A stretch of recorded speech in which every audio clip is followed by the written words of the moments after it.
ہماری فوجوں کی ایک تاریخ ہے ماشاءاللہ۔ پاکستان کے آپ نے دیکھا 65 کی جنگ میں بھی اس وقت شاید فوجیوں میں جتنا سلسلہ تھا، جتنے دینداری تھی، آج بھی الحمدللہ بہت ہے، آج بھی بہت ہے، ایک بہت بڑا طبقہ ہے، لیکن کچھ اس قسم کے غافل مغفل بھی ہے۔ بہت بڑا طبقہ ایمان کا ہے، مومنوں کا ہے، لیکن اس وقت زیادہ۔ چنانچہ میں نے بڑوں سے بھی عرض کیا کہ کہتے ہیں کہ جی خودکش حملہ ناجائز ہے، فدائی حملہ ناجائز ہے۔ میں نے کہا پاکستان میں یہاں ان حالات میں ناجائز اور حرام ہے، لیکن جب انڈیا کی جنگ چھڑ جائے گی تو یہ نہ کہو کہ حرام ہے۔ پاخانہ کرنا واجب ہے لیکن مسجد میں حرام ہے، اس کے بغیر گزارا نہیں ہوگا۔ سونا ضروری ہے لیکن مسجد میں ٹھیک نہیں ہے۔ ہر چیز کی ایک جگہ ہوتی ہے، ہر چیز کا ایک موقع ہوتا ہے۔ یہ کہہ دینا کہ جی فدائی حملہ ناجائز ہے، فدائی حملہ ایک ایسا حملہ ہے کہ اس کا توڑ دشمن کے پاس نہیں ہے۔ اور 65 کے جنگ میں جیسے کہ نوجوانوں نے اپنے پیٹ پر باندھ کر کے ٹینکوں کے نیچے سو کر کے ان کو اڑا دیا انہوں نے۔ فدائی حملہ ناجائز نہیں ہے۔ ہاں آپ یہ کہہ دیں کہ مسلمان فوجیوں پر یہاں پر ناجائز اور حرام ہے، اپنے مسلمانوں پر یہ تو حرام ہے، ناجائز ہے۔ میں بھی ایسا ملا نہیں ہوں، ہزاروں علماء میرے شاگرد ہیں، ہزاروں علماء ویسے واقعی ویسے ماننے والے جو اس قسم کے کتو بتو اکتو میرے مریدوں بھی لاکھوں کی تعداد میں ہیں۔ اس لیے میں عرض کر رہا ہوں کہ آپ یہ ہے کہ مودی کو، اس کو یہودی کو یہ بتا دو، مودی یہودی کو، کہ بابا فدائی حملہ ہمارے ہاں واجب ہے۔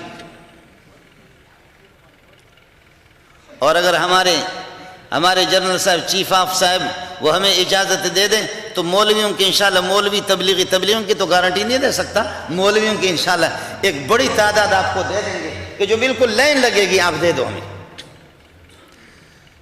اس طرح خدا کی قسم نام لکھوائیں گے کہ آپ حیران ہو جائیں گے۔ افغانستان میں امریکہ کے خلاف لوگوں نے اپنے نام جو لکھوائے ہیں، جو مجھے جو پتہ چل گیا وہ لاکھوں کی تعداد میں وہاں افغانی، پٹھان، بلوچ، افغانستان کے رہنے والے لوگ، وہ لاکھوں کی تعداد میں ان کی لسٹیں ہیں کہ ہر ایک انتظار میں ربا ہماری باری کب آئے گی۔ وہ ان کو ہر جگہ استعمال نہیں کرتے، ان کے جو کمانڈر ہوتے طالبان کے، ان کے پاس لسٹیں ہیں باقاعدہ، لوگوں نے اپنے نام لکھوائے ہیں۔ اور یہاں بھی نام لکھوانا شروع ہو جائے گا تو پھر مودی صاحب غریب کیا کرے گا؟ جنگ ہم نہیں چاہتے، اللہ کرے کہ یہ جنگ رک جائے، لیکن یہ ہے کہ کہنا تو آسان ہے۔ میں نے عرض کیا کہ بہت سے لوگ یہ ہوتے ہیں کہ جہاز اوپر سے جا رہے ہوتے، وہ اپنا پچھلا حصہ اوپر کرتے جہاز کو اڑائیں گے اپنی ہوا سے، پیٹ کی ہوا سے، اس سے جہاز نہیں اڑتے۔ اس طرح بکواس سے کچھ بھی نہیں ہوگا۔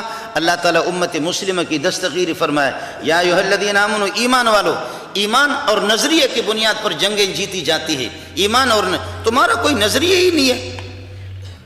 یہاں یہ پاکستانی فوج صرف نہیں ہے، یہ جو جتنے جو مسجدوں میں بیٹھے ہوئے یہ سارے کے سارے فوجی ہیں، بلکہ اگر فوجی محسوس نہ کرے ایمان سے، ان کے سینے میں بھی ایمان ہوگا، جذبہ ملک کا دفاع ہوگا، لیکن خدا کی قسم فوجیوں سے بڑھ کر کے بھی اس امت میں، ان نمازیوں میں، ان فقیروں میں ان سے بڑے فوجی موجود ہیں، ایک سے ایک موجود ہیں۔